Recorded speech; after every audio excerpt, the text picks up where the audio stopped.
Oke, langkah berikutnya yakni tes konsep. Ya, tes konsep ini akan kita lakukan yang diawali dengan penyusunan pernyataan konsep bisnis. Nah, dokumen pernyataan ini sebenarnya adalah dokumen yang sangat-sangat singkat, jadi one page description ya, yang isinya adalah konsep ide dasar dari produk atau service yang kita usulkan. Nah, dokumen ini nantinya akan kita distribusikan kepada mereka yang mungkin menjadi potensial customer atau target market kita.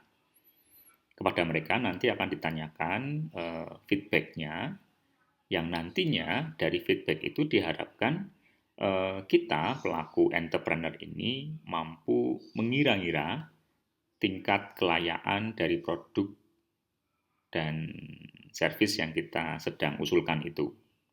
Nah, selain kita juga bisa mengira-ngira ini, kita akan mendapatkan mungkin beberapa saran perbaikan, saran pengembangan yang lebih bagus lagi misalnya dari customer yang mengembalikan feedback dari statement konsep yang kita bagikan.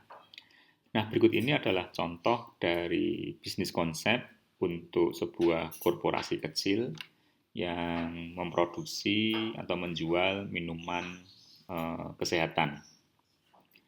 Ya, New Venture Fitness Drinks ini nanti akan menjual minuman yang delicious, ya, yang cukup enak, kemudian berisi dengan nutrisi-nutrisi yang semuanya diolah dari bahan-bahan natural, di mana minuman ini disasar untuk mereka-mereka yang tergolong sebagai sport enthusiast, jadi penggemar olahraga, mungkin pelakunya, mungkin penontonnya, apapun itu ya. Nah, minuman nanti rencananya akan dijual di resto-resto kecil, ya, yang mungkin satu hal yang cukup menjual dari produk ini adalah minuman ini diformulasikan oleh Dr. William Peter, di mana Dr. William Peter ini nutrisionis terkenal di dunia. Serta pekerjaannya ini dikombinasikan juga dengan seorang ahli sport medicine ya. Jadi ahli medik khusus untuk olahraga, yakni Dr. Michelle Smith. Ya, jadi keduanya ini akan memformulasikan produk yang nantinya akan diproduksi atas nama New Venture Fitness Drinks.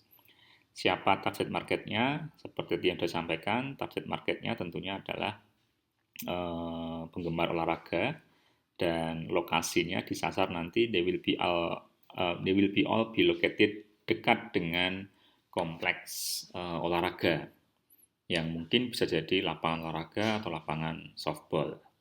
Jadi target marketnya dipertegas lagi, yakni sport enthusiast.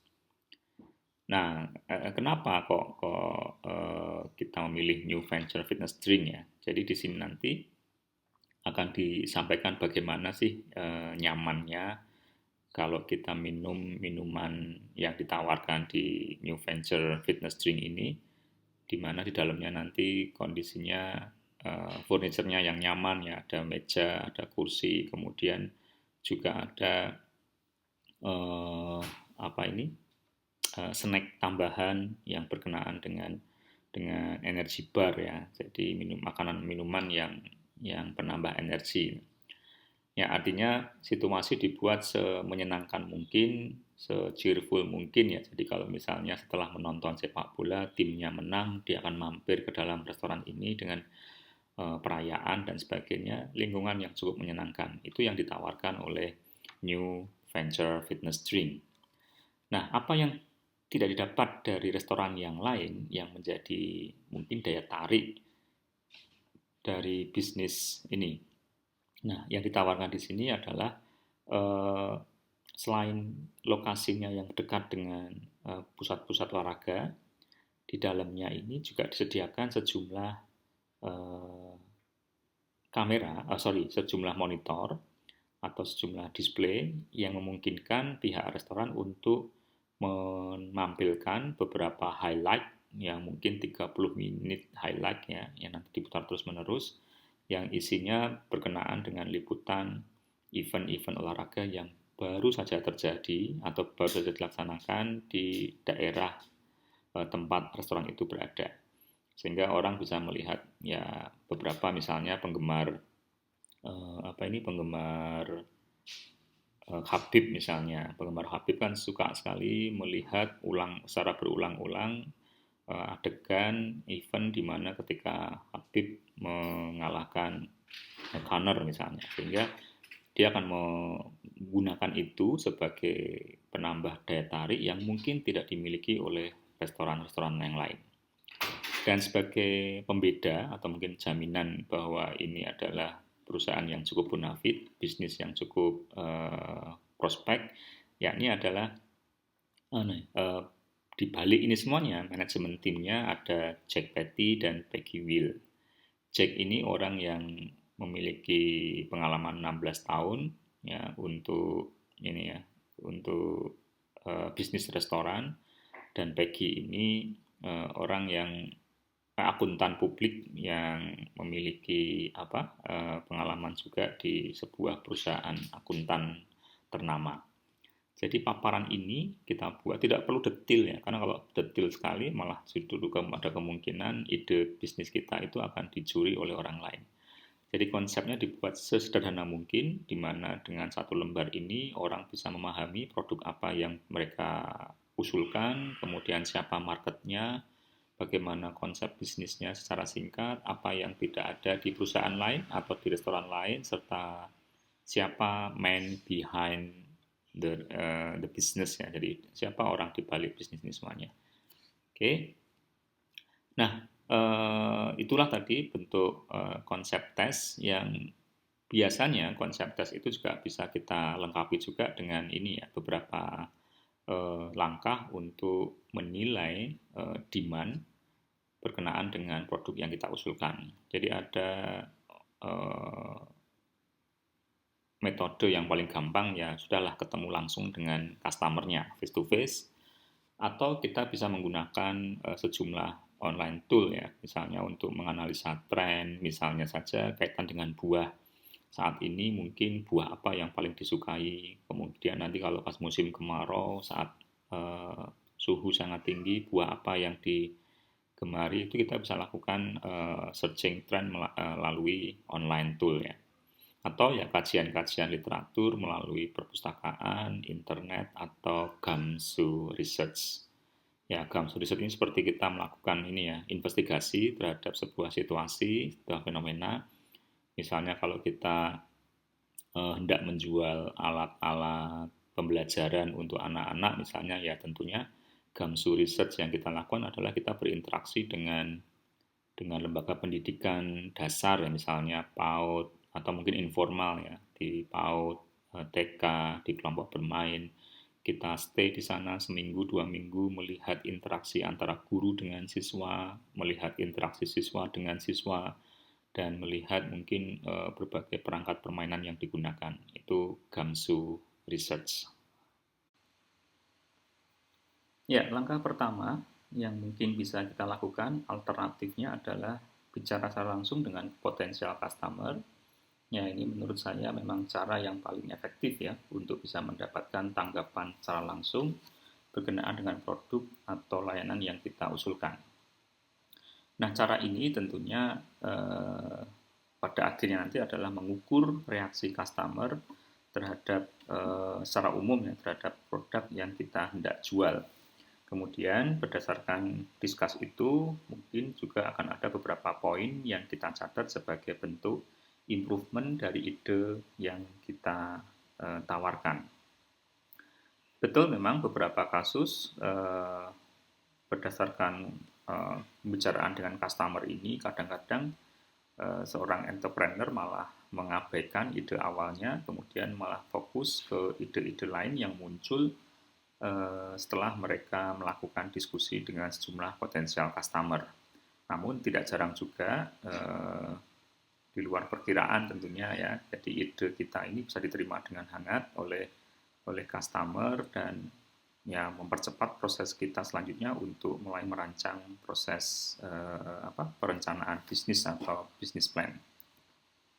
Nah, cara yang lain tentunya kita bisa menggunakan juga dengan keberadaan teknologi ya. Misalnya kita bisa melakukan survei secara online. Ada banyak tool atau layanan di internet yang memberikan kepada kita kemudahan-kemudahan dalam melakukan survei.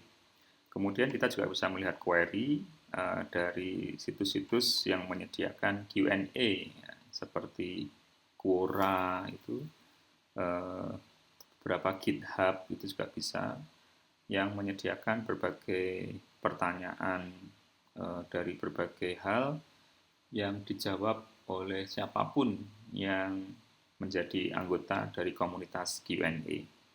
Atau kalau tidak mau repot, kita bisa menggunakan Google Trend juga ya, atau Google AdWords yang versi berbayarnya. Ini beberapa langkah yang bisa kita lakukan untuk mengetahui peluang demand yang terbentuk dari produk yang kita tawarkan.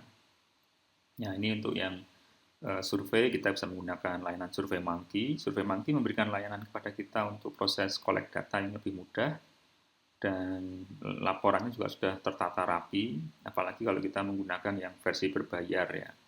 Untuk yang versi free-nya tentunya report yang dihasilkan sangat-sangat sederhana. Ya, kemudian tadi yang saya sebutkan, kita bisa memanfaatkan situs-situs Q&A, ya, tempat kita menanyakan berbagai hal, ya, yang paling sering juga saya kunjungi, yakni Quora dan Bright Journey ya. Nah, satu hal lagi mungkin yang jarang kita ketahui ini ya. Jadi Google juga punya layanan untuk informasi tren berkenaan dengan sejumlah isu.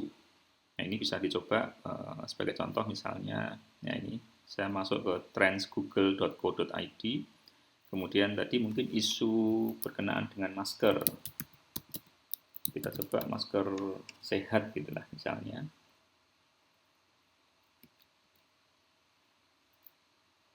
Oke, kita lihat. Nah, inilah interest ya, atau mungkin daya tarik berkenaan dengan masker, isu masker itu dari hari ke hari, dari tahun yang lalu ya, dari Mei 10 Mei yang lalu sampai dengan sekarang ini. Jadi kita bisa tengok trennya seperti apa, pencarian yang berkenaan dengan masker sehat itu seberapa banyak. Atau kita juga bisa melakukan komparasinya dengan misalnya masker uniknya. Mungkin beberapa pengen mencari ceruk yang berbeda. Nah, kita bisa lihat ternyata masker unik dan masker sehat ya secara umum fluktuatifnya sama ya. Artinya tidak begitu banyak, artinya kalau 100 itu berarti ya tertinggi ya. Masker sehat 50, masker unik 99. Ya, jadi lebih bisa kita punya sense yang lebih ketika kita mendapatkan informasi berkenaan dengan interest keyword tertentu. Dan dipetakan juga di sini mereka-mereka yang mencari masker sehat dengan masker unik itu ada sedikit perbedaan ya, lokasi tempat user ya memasukkan kata kunci masker sehat dan masker unik. Jadi agak sedikit berbeda di Jakarta, ini misalnya di Jawa Barat ini masker unik yang menjadi tren, sementara di tempat-tempat yang lain masker sehat ya. Di Jawa Timur juga masker unik yang lebih mendominasi ya, 56% pencarian ada di Jawa Timur. Nah, ini beberapa report yang mungkin bisa menjadi bahan kajian, misalnya kalau kita hendak menjual itu lokasi mana yang akan menjadi segmen pasar kita yang paling utama, bisa kita lakukan dengan menggunakan Google Trends ini. So, silahkan di-explore, mungkin layanan ini cukup membantu proses kita dalam mempertajam hasil analisa kelayakan dari bisnis yang kita sedang rintis. Oke, ini yang Google AdWords. Ya, kemudian tadi ya, melakukan kajian literatur melalui perpustakaan, melalui sejumlah publisher internet dan Gamsu Research. Ini saya tidak perlu saya bahas. Intinya ini penelitian dari beberapa literatur yang sudah ada, ya, dari artikel, laporan, dari jurnal, dari paper atau apapun bisa kita cari di sini. Oke, jadi riset di internet ini, kemudian pencarian melalui googling, ya, market demand for educational toys, jadi permintaan pasar berkenaan dengan alat bantu permainan untuk pendidikan. Ya, ini cuma sumber yang saya pikir bisa lah untuk dieksplor secara mandiri.